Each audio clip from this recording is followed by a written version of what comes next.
So hey guys, good morning and welcome back to my YouTube channel. तो कैसे हैं आप लोग? एक बार फिर से आपका नए ब्लॉग में स्वागत करता हूँ। तो गाइस, आज है मंडे और अभी टाइम हो रहा है 8:15। मैं रेडी हो चुका हूँ, ब्रेकफास्ट वगैरह सब कुछ हो चुका है। अब चलते हैं सीधा मेट्रो लेके, यहाँ से निकलते हैं ऑफिस के लिए और देखते हैं आज का क्या प्लान है, क्या करते हैं। अगर कहीं बाहर मीटिंग वगैरह है तो जाएंगे, अदरवाइज ऑफिस में टाइम स्पेंड करेंगे। तो चलता हूँ बिना किसी देरी के, फटाफट यहाँ से निकलता हूँ मेट्रो लेके और चलते हैं सीधा office. Burj Khalifa, Dubai Mall. The final destination of this train is Expo 2020. The next station is Burj Khalifa, Dubai Mall.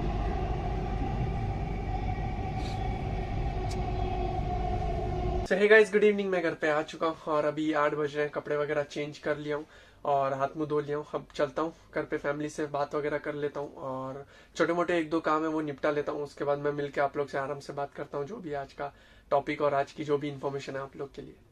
So guys, आज के डिनर में मैंने KFC मंगाया। बहुत दिन हो गया था, बर्गर वगैरह नहीं खाया था मैंने।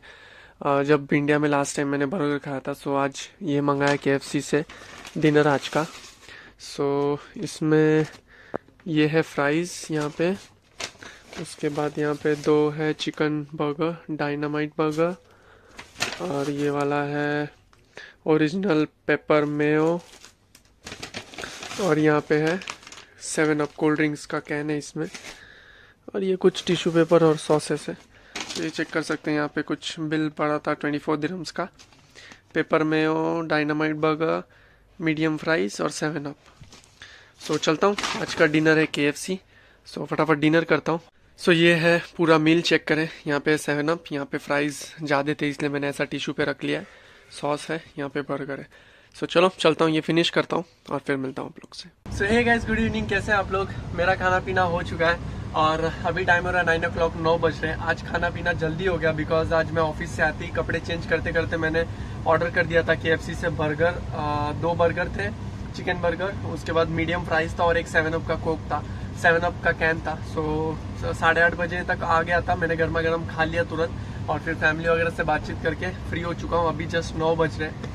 सो आज जल्दी खाना पीना हो गया। अभी चलूँगा, सिर्फ भुर्जी, अंडे की भुर्जी बना लूँगा कल के लंच के लिए और काम हो जाएगा आज का ख़त्म पूरा।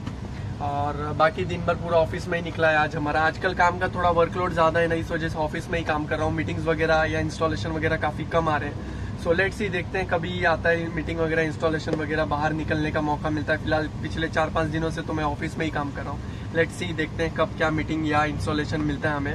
और बाकी आज की वीडियो काफ़ी ज़्यादा इंपॉर्टेंट होने वाली है बिकॉज बाकी सब वीडियोस में मैं तो आप लोग को बताता हूँ visa, passport, tickets, bed space, mess वगैरह वगैरह सब चीज़ बारे में इंफॉर्मेशन देता हूँ। लेकिन जो सबसे इम्पॉर्टेंट और मेन चीज़ है वो है आपका रिज्यूम, आपका CV।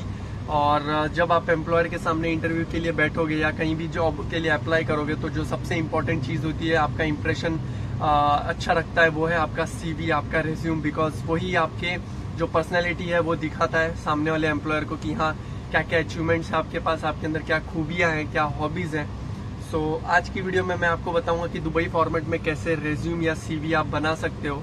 अब मैं आपको एकदम शॉर्ट में, सिंपल में बताता हूँ कि दुबई के फॉर्मेट के हिसाब से आपको कैसी CV बनानी है ताकि आपके सिलेक्शन के चांसेस ज़्यादा हो जाए। अब मैंने यहाँ पे कई लोगों को नोटिस किया, 2-2 पेज का CV आप लोग बनाते हो, 1.5 पेज का CV बनाते हो, इतनी सारी इन्फॉर्मेशन भर भर के लिखा रहता है। तो आप लोग को लगता है मैं जितनी लंबी, जितनी भरी हुई CV बनाऊंगा मुझे सिलेक्शन के चांसेस उतने बढ़ जाएंगे।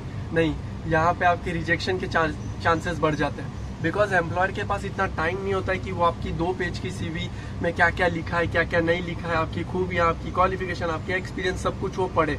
सो क्योंकि कितने सारे लोग अप्लाई करते हैं जॉब के लिए, आपको पता है। एक पोजीशन अगर हायरिंग कहीं चल रही है तो उसके लिए हज़ारों लोग CV ड्रॉप करते हैं, अपना CV अप्लाई करते हैं। सो आप लोग को जल्दी सिलेक्शन के लिए क्या करना है मैं आपको बताता हूँ। यहाँ पे स्क्रीन पे मैं एक दुबई के फॉर्मेट में CV डाल रहा हूँ। ऐसे फॉर्मेट में आपको CV बनानी है।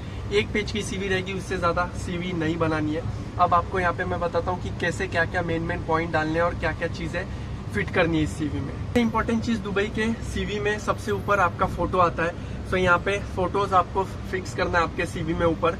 ठीक उसके बाजू में आपकी डिटेल्स रहेंगी, आपका नाम, आपका नंबर, आपका व्हाट्सएप नंबर, आपकी ईमेल आईडी, आपका एड्रेस, यानी होम टाउन एड्रेस रहेगा। या तो आप दुबई का डाल सकते हो या तो आप इंडिया का भी डाल सकते हो, नो इश्यूज में कोई इतना ध्यान नहीं देता या कोई कंपलसरी नहीं है कि आपको दुबई का ही डालना है एड्रेस, आप कहीं का भी डाल सकते हो एड्रेस, ठीक है।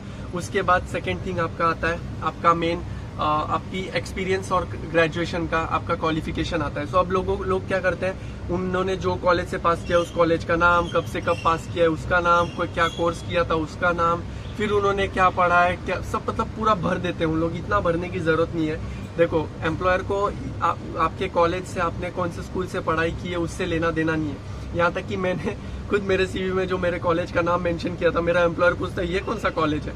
सो दुबई में आप कोई भी कॉलेज नेम डालोगे आपके इंडिया का, उनको पता नहीं है कि वो कॉलेज कौन सा है इंडिया में, क्या नाम है, फेमस कॉलेज है नहीं है फेमस कॉलेज, वो सबसे उनको लेना देना नहीं है। तो सिंपल क्या करना है आपको, आपके क्वालिफिकेशन ग्रेजुएशन के आगे लिखना है आपके कॉलेज का नाम, आपने कौन से ईयर से स्टार्ट किया, कौन से ईयर में एंड किया वो मेंशन करना है, आपने कौन सा कोर्स लिया था या कौन सा कोर्स किया है वो मेंशन करना है। That's it, simple.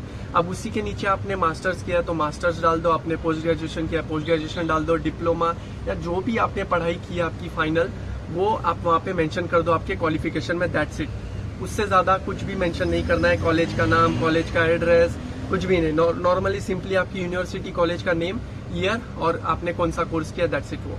अब उसके बाद नीचे आप आ जाते हैं आपके एक्सपीरियंस के बारे में, जॉब एक्सपीरियंस के बारे में।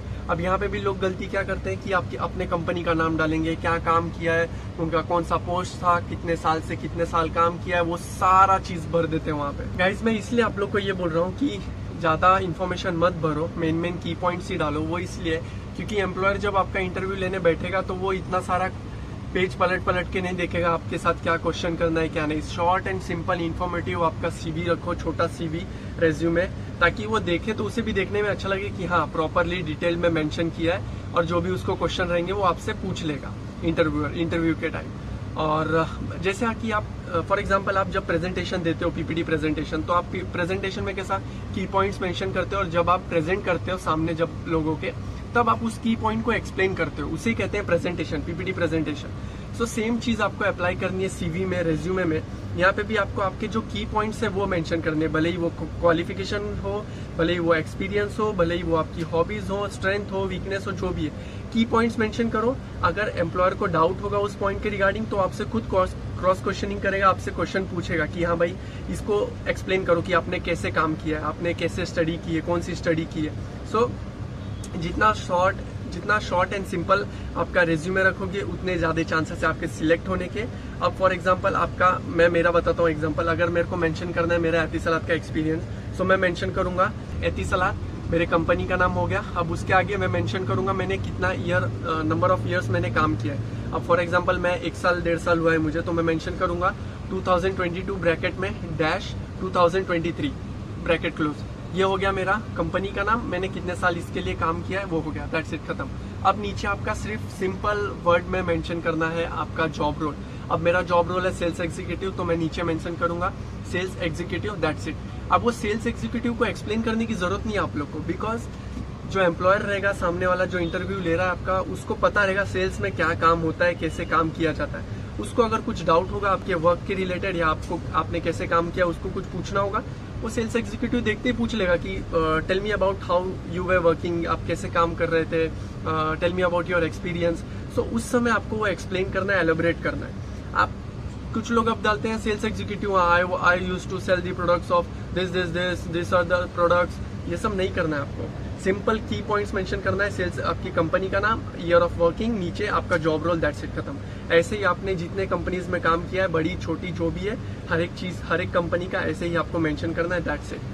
बाकी कुछ डिटेल इन्फॉर्मेशन नहीं भरनी है कि आपने क्या क्या किया, कौन से प्रोडक्ट सेल करते थे, क्या नहीं करते थे, कुछ भी मेंशन नहीं करना है। उसके बाद नीचे आपका स्ट्रेंथ, वीकनेस और आपकी स्किल्स, ये सब भी शॉर्ट की पॉइंट्स में मेंशन करो। जिस भी चीज के लिए डाउट होगा एम्प्लॉयर को, वो सीधा आपसे क्रॉस क्वेश्चन करेगा, पूछेगा कि tell me about your skills, ये आपने क्या लिखा है, या स्ट्रेंथ में आपने ये क्यों लिखा है, इसको एक्सप्लेन करो, कैसे ये आपकी स्ट्रेंथ बनती है।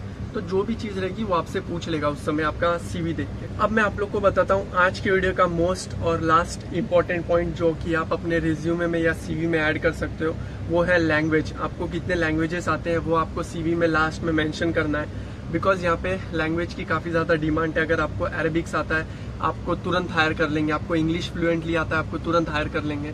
सो आपका जो लैंग्वेज, आपको जितना भी लैंग्वेज आता है, 4, 5, 10 जितने भी लैंग्वेज आते हैं सब मेंशन कर दो।